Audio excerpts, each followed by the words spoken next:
Último tramo de Entre Líneas, es con mucho gusto que recibimos al doctor Álvaro Garcés. ¿Cómo le va? Buenas noches, gracias por acompañarnos. Buenas noches, un gusto.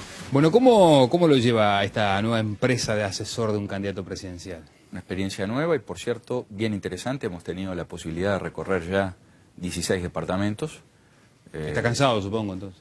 Bueno, pero en todo caso el buen cansancio de la actividad que es interesante. Y sobre todo es una excelente oportunidad de poder transmitirle a la ciudadanía las propuestas en materia de seguridad.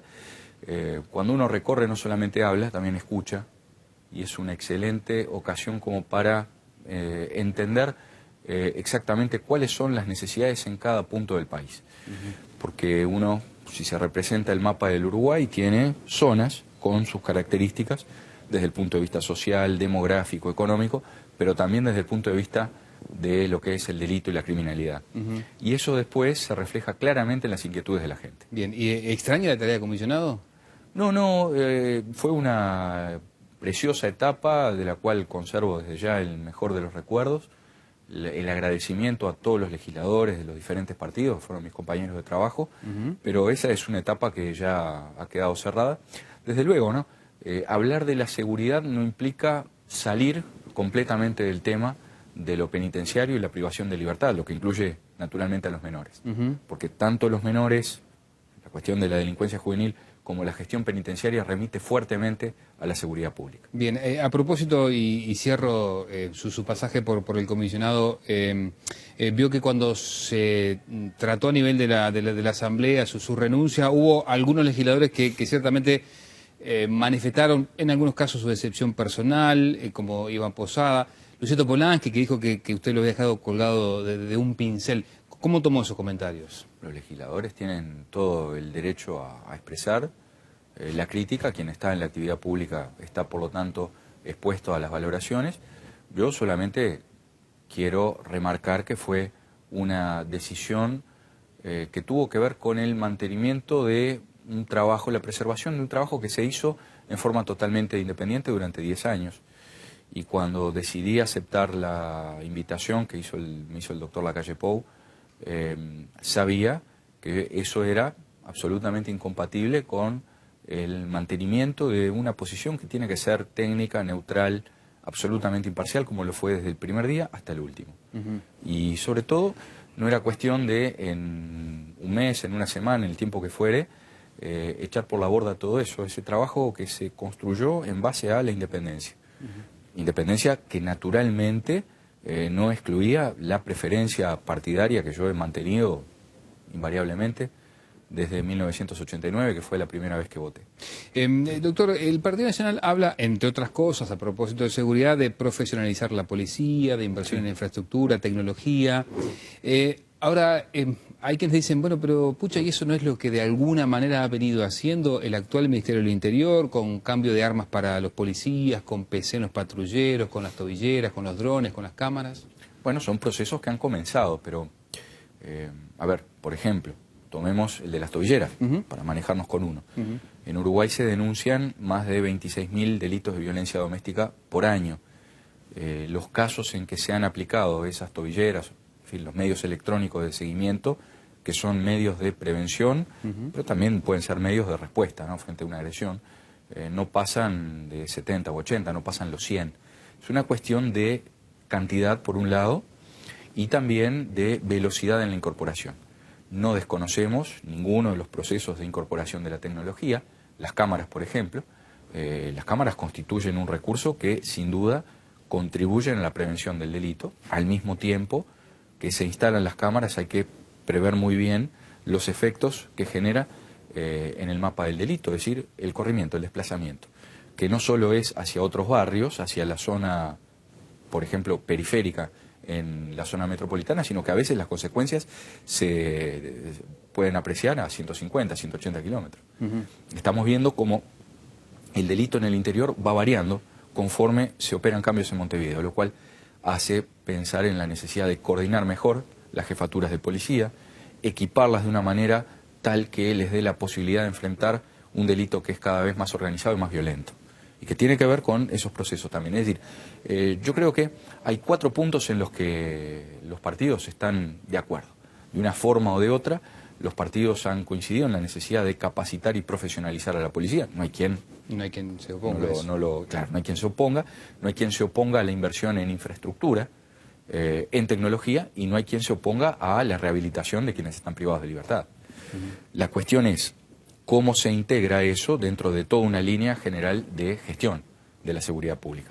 Pero al menos creo que es una buena noticia que haya 4 aspectos básicos que pueden ser relevados en los programas de todos los partidos, porque eso permite preanunciar acuerdos que son imprescindibles en el tema de la seguridad. ¿Usted cree que se van a poder llegar a acuerdos en materia de seguridad? Ojalá, deberíamos, porque cuando se alcanzaron acuerdos, luego los resultados fueron mucho mejores. Ejemplo, los cambios en el sistema penitenciario vinieron básicamente a partir de 2 normas.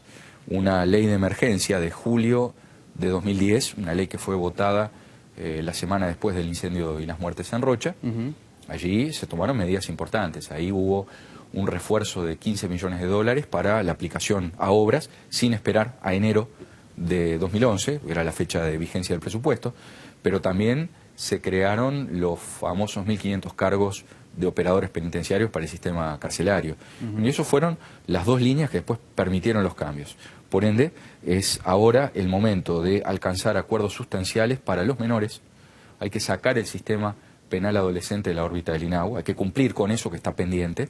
Y por otro lado, también alcanzar acuerdos en lo que tiene que ver con la gestión de la seguridad. Doctor, el Partido Nacional también dice que no se precisan eventualmente más policías, pero ¿cómo se hace para hacer notar más presencia policial si no es efectivamente con más patrullas? Sí, hay un pequeño matiz.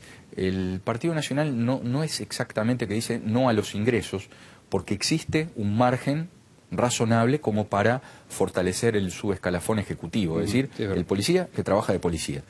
Lo que nosotros sostenemos es que tiene que haber un cambio y que ese cambio no se debe edificar a partir del número, es decir, de la incorporación masiva de funcionarios, sino que tiene que haber un cambio también en la gestión y en la calificación.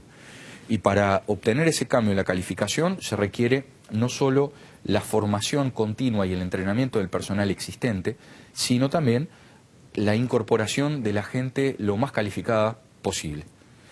Y para eso, evidentemente, hay que lograr que la policía constituya una alternativa atractiva. Porque si no, lo que pasa es que hay vacantes, se llama concurso, y la cantidad de personas que se presenta escasamente cubren los números, pero cuando se hace la selección ya directamente ni siquiera se alcanza a cubrir las vacantes. Y naturalmente que la respuesta no debe ser bajar el nivel de calificación. Y nos preocupa que en algunos departamentos nos digan que el nivel de las personas que han ingresado, en algunos casos por formación, en algunos casos por tener antecedentes judiciales, comprometa el perfil y el nivel de la fuerza policial. Por lo tanto, hay que lograr la calificación mayor en el momento del ingreso y luego sostenerla con la capacitación constante en cuanto a funcionarios. Aumentar el filtro, digamos. Sí, hacer más atractiva la carrera policial, que no sea una opción de descarte, que no lo sea como penúltima alternativa al desempleo, o que no sea visto simplemente como el medio para obtener un salario seguro a principio de mes. Está claro que el Partido Nacional, la oposición cuestiona la gestión de Bonomi, pero yo le quiero preguntar cómo evalúa el desempeño de Guarteche, que hace años viene siendo el jefe de la Policía Nacional. Bueno, yo creo que ¿Están de la mano uno con otro? Naturalmente. Naturalmente, en la medida que conforman un equipo. Yo creo que más que juzgar la gestión de las personas, hay que juzgar la gestión, es decir, los resultados de una tarea que encabeza el ministro, pero donde tienen importancia el subsecretario, el director general de secretaría, el director de la Policía Nacional y luego los equipos de dirección en las jefaturas. Y hablo de equipos y no de jefes solamente. Yo creo que personalizar de pronto no es la forma más clara de lograr una evaluación de los niveles de desempeño. Y nosotros en ese plano no juzgamos las intenciones, sino en todo caso el avance y los resultados. ¿Y qué podemos decir sobre esto? En materia penitenciaria se han obtenido resultados que tendrán que continuar, sin duda. Aspiramos a que las cárceles salgan de la órbita del Ministerio del Interior, como el sistema penal juvenil de la esfera del INAU. Y al mismo tiempo aspiramos a tener la posibilidad de introducir cambios en la política de la seguridad pública. ¿Por qué? Porque en un país donde el Ministerio cuenta con los mayores recursos de su historia, donde el desempleo ha bajado y los niveles de pobreza han descendido. Surge todo de los indicadores objetivos. El nivel de delito ha aumentado y eso parece una contradicción, eso es una contradicción que hay que resolver. Políticamente, doctor, desde que de alguna manera usted sale al ruedo con otros asesores técnicos del Partido Nacional, ha surgido la alternativa del famoso debate, aunque sea entre técnicos, porque da la sensación que a nivel de las fórmulas no se va a dar y ya queda muy poco para la segunda vuelta. Pero tampoco da la sensación se va a dar un debate técnico. Y vamos a repasar lo que decía justamente el ministro Bonomi ante la posibilidad de debatir con usted.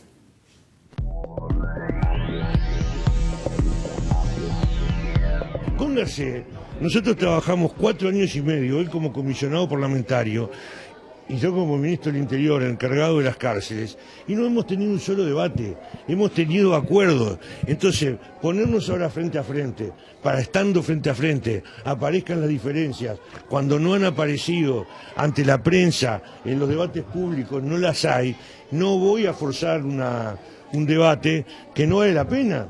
El debate es esto, dar ideas, proponer ideas, combatir otros de esos debates. Yo lo estoy haciendo permanentemente.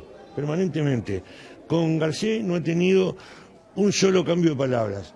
Lo que hemos tenido hasta ahora ha sido acuerdo y espero que para forzar un debate no empiece ahora a inventar diferencias.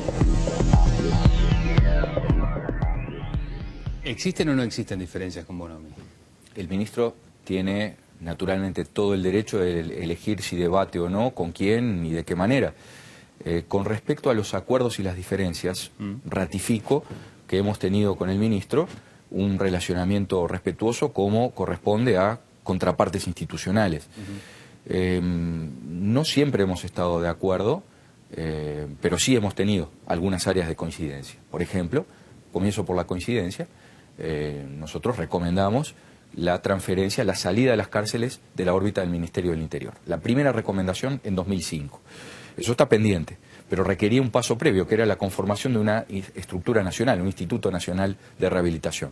Cuando se creó en 2012 el Instituto Nacional de Rehabilitación, naturalmente que esto implicó un acuerdo. ¿Dónde han estado las diferencias? Que no las inventamos en este momento. Las diferencias, los matices de apreciación están por escrito en los distintos informes al Parlamento Nacional año tras año.